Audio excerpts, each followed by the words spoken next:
Hello, I'm Richard Vobes, the Bald Explorer, out on another walk, and I'm standing today on Reigate Hill in Surrey, and look at that tremendous southern view looking down to the south. And in fact, if I turn around here in that direction, when I point, obviously you can't hear me, I have to bring the microphone in that direction is Chantonbury Ring and my home, and I'm some distance from home but not too far, taking a stroll to Reigate Fort. And to help me and explain everything is Matthew Holdsworth. Hello Matthew. Hi Richard. Thank you very much. This is our third of our little excursions around Surrey, and in particular Reigate. Yes. This view that we're looking at is tremendous. It is absolutely brilliant. Yeah. Isn't it brilliant? And wonderful to be able to look right down. You can just glimpse the South Downs. Yes. And before that you've got the North Downs. Yes. With Guildford and the Hog's Back and all of that business. Absolutely. And then beyond us, I suppose you've got London. Yes, just the other side is London. There's the M25, which you can probably hear, and then London. Yeah. Well, we're not going to dwell on the M25, are we? No, absolutely not. So you're going to take me to see two interesting features. Yes. Yes, the first one, we're going to go over a bridge that goes over the main road. Oh, okay. And this is the world's first concrete bridge. The world's first concrete bridge? Yes. Wow. In Reigate? In Reigate. So this is a beauty spot that's run by, did you say National Trust? It's National Trust, yes. Yeah. And the fort is also National Trust. Oh, right. Oh, that's brilliant. Now, I know that one of my viewers, he's also made a video, a trip to Reigate Fort as well. So yes. I've seen some sort of view of it. And Reigate Fort itself was there as a fort against what? I think it was the last sort of gasp of a potential French invasion. They built a series of forts along the North Downs. Right. Oh, in order to allow, in case of invasion, but it became obsolete very quickly. So we're standing on the world's first concrete bridge, which is very nicely ornate with this ironwork, but you can hear the roar. Yes. And if I come over here, you can see the road. So this is a route up from Reigate onto the M25 and then up into London. Over the Reigate Hill. Yes. Brilliant. I still can't get over how countrified this part of Surrey is. I don't know why I'm being so naive, really. But anyway, so there it is. Of course, to get a better view of it, you'd need to get down and stand in the road. Yes. I'm not prepared to do that. No, I wouldn't do that at all. No. Not if I were you. Anyway, so we now get into some very nice rural countryside walks. Absolutely. With some rather beautiful trees. Here we go. Look at that. A pollarded something or other. Yes. I'm guessing it may be a beech tree, looking at the... There's a lot of beech up here, I think. Quite a few of these trees that are already in leaf are beech, by the looks of it. Beautiful colours now. We're filming in April, end of April really, and the countryside and nature is just sparking out into life, into flower, into leaf. Absolutely. That's the word, he's searching for his words. As we clamber uphill. And these grand old beeches, because they seem to be along this path, I wonder if they've been planted here. Potentially, this is a very old route, I think, over the top of the North Downs. This is part of the North Downs Way, I think. Oh, okay. Yes, it is very rural. Look at the size of these roots. It's absolutely splendid.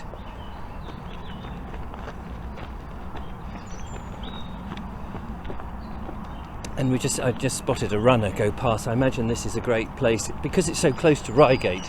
Yes. For walkers, dog walkers, runners. On a summer Saturday up here, it's full of bikes, full of kids, full of people walking up and down. Because you can walk through from here to Collie Hill, which is about a mile away, and that's really quite a good walk. And as you say, the only thing really to mar it is the roar of the M25. Yes. Which is a bit of a shame, but otherwise, to be able to get out from one's home up onto a high place like this with the countryside all around is magnificent. Absolutely, the view is amazing too. Yeah, and I guess you get little glimpses when you get past certain parts of these trees. Look at this great big trunk. Yes. That's been lopped off in the long distance past. So did you bring your family up here much? Yeah, I've been a couple of times. A good place for kite flying. Oh yes, of course. Yeah, perfect. And you can run around the fort, so they like doing that, and my boys. So yes, definitely keeps them busy. Playing soldiers. Absolutely. Yeah. No. Who doesn't like to run around playing soldiers, especially if you've got a ready-made fort to do it in. Absolutely. Yeah. Okay. Well, we'll press on, and we'll see what we see. Well, Matthew, I think we've arrived. Having done that 10-mile stretch. Oh, it took a long time. Oh, I'm exhausted now. So am I. We have arrived at the fort. Yes. Reigate Fort, on top of Reigate Hill, just in case you didn't pick it up the first time. And we can get in, can we? We can get in, yes. I think it's open access. Fantastic. Let's have a look then. After you.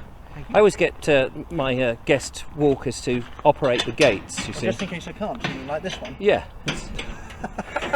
Oh, like that. Oh, there we are. There we are. It's designed to make you look stupid rather than myself. That's made me look very competent. Thank you. It's a pleasure. So through these, I was going to say bomb-proof doors, but of course they're not really bomb-proof doors, are they? But they're clearly thick iron doors to stop the invading French from getting in. Yes. And presumably the fort was armed with cannon of some description. Well, I think it was almost more of a defensive. Yeah, I think there were some cannon and things here, but it was almost like a big armament store. Oh, right. There's all sorts of different buildings in here that are sort of bunkered down. I know they sort of used it again in the Second World War as part of the Home Guard. Oh, yeah. I mean, brilliant. Ready-made fort. Absolutely. You know. I think they kept it sort of maintained without using it. Oh, what a brilliant idea. It's quite big, isn't it? It's quite a wide area. It's a very expansive area and really, really good views from the top of the ramparts. Oh, shall we go and have a look at some of the views? I think we should. I think we should. So obviously we can't get into any of the buildings and stuff, that's all locked up. But, no, they open them up sometimes on an open day and they have some sort of like reenactments and things going on up here. Well, I'm not too worried about trying to explain every last detail about it. Oh, hang on, I'll just reverse the camera up here and pan down here, just so you get a little view down there. In fact, I'll tell you what, let's go down here just for the fun. And through this, because it gets a bit of scale then. As we come through there, actually you can look in some of the windows. Yes. Goodness knows what was going on in there, but you can do that. Mm. Oh yeah. Interesting. Makes us look like we're in prison. Yeah. And then there's some, presumably storing ammo or something. I think so. Or food, or well, probably not food, but. I know they do some sort of school educational visits and things up here. Yes, of course. And then rising up. And then up again. And then we can take in some of the view. This looks fantastic. Ooh. Oh, here we go. Look at this. So you can see why it's a good place, even as an observation place, really. Oh, absolutely. For see things coming. Yes. And for during the Second World War, if you wanted to sort of monitor airplanes coming through, this sort of place would be absolutely perfect. Certainly would. Now you can see Priory Park just down there to the left. You can see there's a bit patch of green and the hill behind it, and that's Priory Park. Oh wow! Gosh, you get a real almost 180-degree view. Yes, it's from here. Very good spot in this weather. Yeah, I imagine it can get quite windy and blasty, and it can. In bad weather in the winter, you probably wouldn't want to be stationed up here. Not at all. No. You can get it gets the snow up here when Reigate sometimes doesn't. Oh right. Yes. So it's a bit of a buffer then. Yes. Oh, and behind us, of course, you've got masts. Yeah, the main television masts, I think. Oh, right. And a couple of obviously phone masts and what have you. And then there's a round building there. Is that a water reservoir? Yes, I think it is. It's disused now, I think. Right. But I'm not sure. There's a couple of them as you see when we walk along. Now, there's a little extra bonus that you're going to take us to on this walk. So we won't tell you what that is until we get there. No. Is that a good idea? That's a very good idea, I think. Which direction? We need to go back out the way we came. There's only one way in and out. Oh yes, of course we're still in the fort, aren't we? Yes.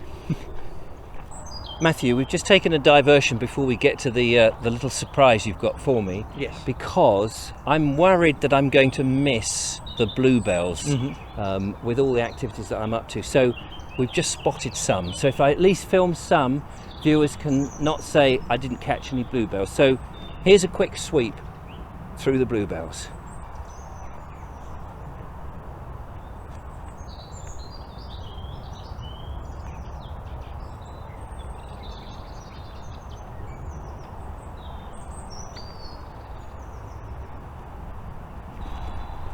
Everybody loves Bluebells. Well, it's the smell of them too. Oh yeah. and above us you can hear the propellers of a aeroplane, which leads very nicely into the next part. So Matthew, yes, what's the story then here? So here there's a clearing which it's quite a sad story. It was I think in early 1945, and an American bomber plane was coming back from a raid on Germany, and it had been damaged, and unfortunately it didn't clear the hill and crashed here. And what you can see, there are two where the wingtips would have been here and just over there as well. And you've got the clearing that's left here as a sort of memorial to those men who sadly died. Oh wow! Yeah. What a sad story. So these are wooden replicas, I suppose, or markers. That's right. Yes, they're sort of a marker replica of how big the plane was. Wow! And actually, when you look at it like that, the other one is right over there. It'll seem a fair distance from the camera because it's got this wide-angle lens. But let's sort of traverse over to it. So the crew of a bomber, they're quite a number of people involved. I think it was 7 or 8, I think. Yeah, and they obviously couldn't get out in time, I guess. No, and I think it was very bad weather when it crashed in here. And as you can see, we're right on top of the hill. It just didn't quite clear it. What a shame, yeah. And here is the other one, similar little marker. As you say, a memorial to the unfortunate. And then beyond, in that clearing, a terrific view. Yep. Another really good view from up here. Gosh, it's a shame to end on a sad note. Yes. But the Pilgrim's Way, if you fancy walking it from Winchester to Canterbury, is running behind us here. This is only obviously a tiny little section. Tiny little bit of it, yes. But from Reigate Hill, thank you, Matthew, so much for the 3 walks that we've done today and we're putting out over the next few days. I hope you enjoy them all. But there's more to see, isn't there? Oh, absolutely. I'm going to have to come back. I think you will, I'm afraid. Grab hold of you and say, take me to show me more. Yes, absolutely. Superb. Well, join me again on another walk somewhere else, somewhere different, somewhere new. And until then, thanks for watching, and we'll see you on the next one. Till then, goodbye. Goodbye. Goodbye. Right. Now, somewhere I've parked my personal jet. I can fly back to Worthing. Yes. Yeah.